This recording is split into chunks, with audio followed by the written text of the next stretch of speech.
আসসালামু আলাইকুম রহমতুল্লাহি আবরাকাতুহ। প্রিয় ভিউয়ার্স, আজকে এক উন্নত মানের কাফের এবং জানোয়ারকে নিয়ে কথা বলতে এসেছি। তিনিও আহলে খবিশের সদস্য। আজকে মুখের ভাষা একটু খারাপ হয়ে যাচ্ছে বা একটু শক্ত হয়ে যাচ্ছে, করার কিছুই নেই। যাই হোক, সর্বপ্রথম আমরা সেই জানোয়ারতুল শায়েখ, জানোয়ারতুল খবিশের সে কথাটা শুনে আসি, তারপর আমরা ইনশাআল্লাহ তার জবাব দিব। বক্তারও ঈমান নাই, শ্রোতাদেরও ঈমান নাই। বলছে লা ইলাহা ইল্লাল্লাহ, বলেন। আমি শুরু করলাম, আপনারা শুরু করবেন। আমি একটা উদাহরণ দিচ্ছিলাম, বেদাতের মধ্যে ঝোঁক কত আপনাদের। আমি টেস্ট করে নিলাম।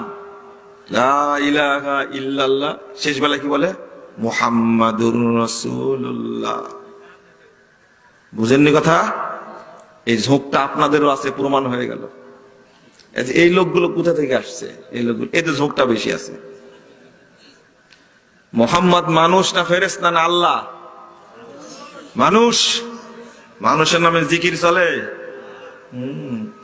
মোহাম্মদ নাম জপে যেজন সেই তো দুজাহানের ধনী, তাই না?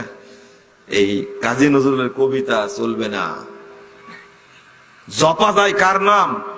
আল্লাহর নাম। আপনি জিকির করতে করতে মোহাম্মদকে যোগ দিলেন কেন এখানে? হুজুরও বুঝে না, ইমামও বুঝে না, মুক্তাদি বুঝে না। যাই হোক, আমরা খবিশতুল জানোয়ারের কথাটা শুনলাম। তো জানোয়ার বলতেছে যে লা ইলাহা ইল্লাল্লাহ, এগুলো পড়া নাকি জায়েজ নাই। বক্তাও বোঝে না, শ্রোতাও বোঝে না।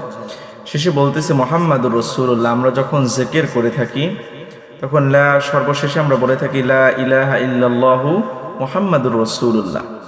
এই কথাটা বললে কি বেদাত হবে বা না শিরক হবে না কুফর হবে? চলুন আমরা দেখে আসি। তারা যে আহলে হাদিস বলে চিল্লাফাল্লা করতেছে, এর অর্থ হচ্ছে হাদিসের পরিবার।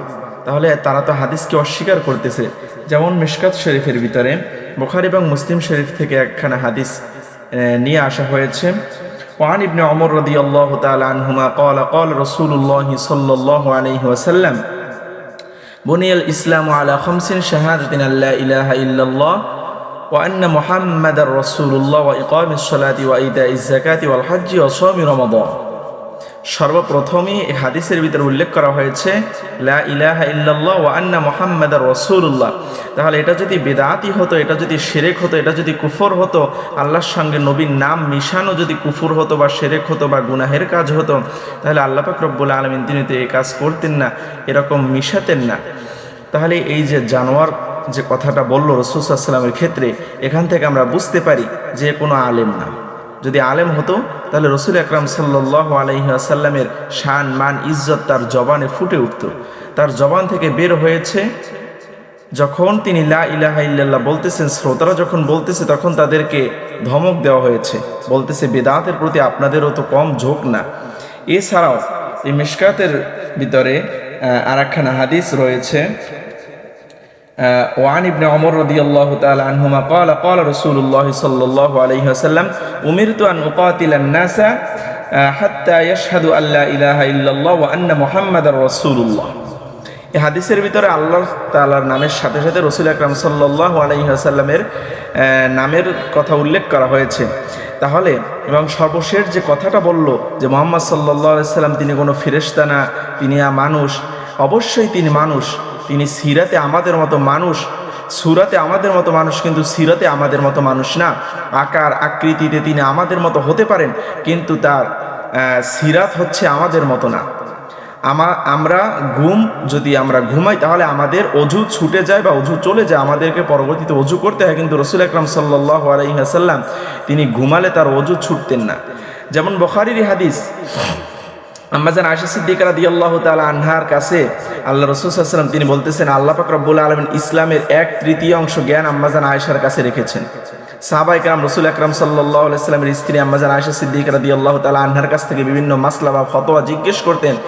এই যে খেলাফতের 30 কাল ছিল, সাহাবীদের যুগে 4 খলিফার যুগে 30 বছর যে খেলাফতের দায়িত্ব ছিল, সেখানেও সাহাবায়ে কেরাম স্বতন্ত্রভাবে কোনো আপনার রায় ঘোষণা দেয় নাই। যেহেতু আম্মাজান আয়েশা সিদ্দিকা রাদিয়াল্লাহু তাআলা আনহা বেঁচে ছিলেন, তার কাছে নিয়ে যাওয়া হতো, তারপরে তিনি রায়টা দেখতেন যে সত্য নাকি মিথ্যা, এটা কি যাচাই বাছাই করার জন্য তার কাছে নিয়ে যাওয়া হতো। তাহলে আম্মাজান আয়েশা সিদ্দিকা রাদিয়াল্লাহু তাআলা আনহাকে আল্লাহ রাসূল সাল্লাল্লাহু আলাইহি ওয়াসাল্লাম বলতেছেন যে হ্যাঁ আয়েশা, তুমি আমার কাছ থেকে শরীয়ত গ্রহণ করো, আমাকে দেখে দেখে শিক্ষা নাও। তো একদিন রাসূল আকরাম সাল্লাল্লাহু আলাইহি ওয়াসাল্লাম আম্মাজান আয়েশা সিদ্দিকা রাদিয়াল্লাহু তাআলা আনহার ঘরে ছিলেন, শোয়া অবস্থায় জোহরের নামাজ আজান হওয়ার পর রাসূল আকরাম সাল্লাল্লাহু আলাইহি ওয়াসাল্লাম তিনি উঠে গেলেন। উঠে যাওয়ার পরে তিনি জোহরের নামাজ আদায় করেন। আম্মাজান আয়েশা সিদ্দিকা রাদিয়াল্লাহু তাআলা আনহা তিনি দেখতে পেলেন যে রাসূল আকরাম সাল্লাল্লাহু আলাইহি ওয়াসাল্লাম ওযু করলেন না। এরপরে ঘরে ফেরার পর রাসূল আকরাম সাল্লাল্লাহু আলাইহি ওয়াসাল্লামের কাছে আম্মাজান আয়েশা সিদ্দিকা রাদিয়াল্লাহু তাআলা আনহা জিজ্ঞেস করলেন, ইয়া রাসূলুল্লাহ, আমরা ঘুমালে তো আমাদের ওযু ছুটে যায়, তাহলে আপনি কেন ওযু ছাড়া নামাজ পড়লেন? রাসূল আকরাম সাল্লাল্লাহু আলাইহি ওয়াসাল্লাম বলেন, ইন্না আইনাইহি সাল্লাল্লাহু আলাইহি ওয়াসাল্লাম তামামান ওয়াল কুলবা ইয়াকযান, যে হে আয়েশা তুমি জেনে রাখো নবীদের অন্তর কখনো ঘুমায় না। তো রাসূল আকরাম সাল্লাল্লাহু আলাইহি ওয়াসাল্লাম তিনি আমাদের মতো আকার আকৃতিতে মানুষ হতে পারেন, কিন্তু সিরাতে তিনি আমাদের মতো না। এরপরে তিনি সর্বশেষ যে কথাটা বলেছেন যে কাজী নজরুলের যে সঙ্গীত, যে মুহাম্মদ সাল্লাল্লাহু আলাইহি ওয়াসাল্লামের নাম জপলে শান্তি পাওয়া যায়, মুক্তি পাওয়া যায়, এই কথাটা হাদিস শরীফ সাক্ষী দিচ্ছে। রাসূল আকরাম সাল্লাল্লাহু আলাইহি ওয়াসাল্লাম তিনি বলতেছেন, মান সাল্লা আলাইহি সালাতান ওয়াহিদাতান সাল্লাল্লাহু আলাইহি আশরা সালাওয়াতিন ওয়া হুত্তাত আনহু আশরু খাতিআতিন ওয়া রুফিআত লাহু আশরু দারাজাত। রাসূল আকরাম সাল্লাল্লাহু আলাইহি ওয়াসাল্লাম বলতেছেন, মান সাল্লা আলাইহি, যেই ব্যক্তি আমার উপরে একবার দুরূদ শরীফ পাঠ করবে তার 10টি গুনাহ আল্লাহ পাক রব্বুল আলামিন আমলনামা থেকে মিটিয়ে দেন। সুতরাং আমরা তো মুহাম্মদ সাল্লাল্লাহু আলাইহি ওয়াসাল্লামের নামের জিকির করি না, জিকির তো হবে একজনের, আল্লাহ পাক রব্বুল আলামিনের জিকির হবে। তবে মুহাম্মদ সাল্লাল্লাহু আলাইহি ওয়াসাল্লামের উপর দরুদ পাঠ করি, যে দুরুদ শরীফ পাঠটাই হচ্ছে, তার নাম জপাটাই হচ্ছে আমাদের কাছে দরুদ, আমরা জিকির পাঠ করি না। যাই হোক, তো রাসূল আকরাম সাল্লাল্লাহু আলাইহি ওয়াসাল্লাম তিনি বলতেছেন, যে ব্যক্তি একবার দরুদ শরীফ পাঠ করবে তার আমলনামা থেকে 10টা গুনাহ আল্লাহ পাক রব্বুল আলামিন মিটিয়ে দিবেন এবং 10 গুণ তার মর্যাদা বৃদ্ধি করে দিবেন, এবং আল্লাহ পাক রব্বুল আলামিন ওই 10টা গুনাহের জায়গায় 10টা নেকি দিবেন। রাসূল আকরাম সাল্লাল্লাহু আলাইহি ওয়াসাল্লামের নাম স্মরণ করা, নাম মুখে উচ্চারণ করে, এটা আমাদের জন্য অত্যন্ত জরুরি এবং খুবই গুরুত্বপূর্ণ একটা বিষয়। সর্বশেষ যে কথাটা হচ্ছে হাদিসে কুদসির ভিতরে আল্লাহ পাক রব্বুল আলামিন বলতেছেন, ইযা যুকিরতু যুকিরতা মাই, যে রাসূল যেখানেই আমাকে স্মরণ হবে সেখানেই আপনাকে স্মরণ হবে। সর্বশেষ কথাটা হচ্ছে তারেক মনোয়ারের জন্য। তারেক মনোয়ার কিছুদিন আগে বলেছেন যে মুহাম্মাদের নামে কোনো স্লোগান হবে না, স্লোগান হবে একমাত্র আল্লাহর নামে। এই কথাটাও পরিপূর্ণ মিথ্যা। কেননা হাদিসে কুদসির ভিতরে আল্লাহ পাক রব্বুল আলামিন সূরাতুদ দুহার ভিতরে বলেছেন, ওয়া রাফা'না লাকা যিকরাক, আমি আপনার শান, মান, ইজ্জত, মর্যাদা বুলন্দ করে দিয়েছি। আল্লাহ পাক রব্বুল আলামিন তাকে প্রশ্ন করেছেন, আমি কি আপনাকে আপনার শান, মান, ইজ্জত বুলন্দ করে দেই নাই? রাসূল আকরাম সাল্লাল্লাহু আলাইহি ওয়াসাল্লাম বলেছেন, অবশ্যই দিয়েছেন। এরপরে আল্লাহ রাসূল সাল্লাল্লাহু আলাইহি ওয়াসাল্লাম তার কাছে হাদিসে কুদসি এলো, আল্লাহ পাক রব্বুল আলামিন বলতেছেন, ইযা যুকিরতু যুকিরতা মাই, যে রাসূল যেখানে আমার নাম স্মরণ হবে সেখানে আপনার নাম স্মরণ হবে। সুতরাং রাসূল আকরাম সাল্লাল্লাহু আলাইহি ওয়াসাল্লামের নারায়ে তাকবীরের সাথে নারায়ে রিসালাত অবশ্যই বলতে হবে। নারায়ে তাকবীরের সাথে নারায়ে রিসালাত, এটাই যথার্থ এবং হাদিস শরীফ দ্বারা প্রমাণিত। সুতরাং এই যে জানোয়ার যে কথাটা বলল যে লা ইলাহা ইল্লাল্লাহ, এই কথাটা বলা বেদাত, এই কথাটা বলা শিরক, এই জানোয়ারের কথাটা পরিপূর্ণভাবে ভিত্তিহীন। এরা হচ্ছে সমাজের জানোয়ার।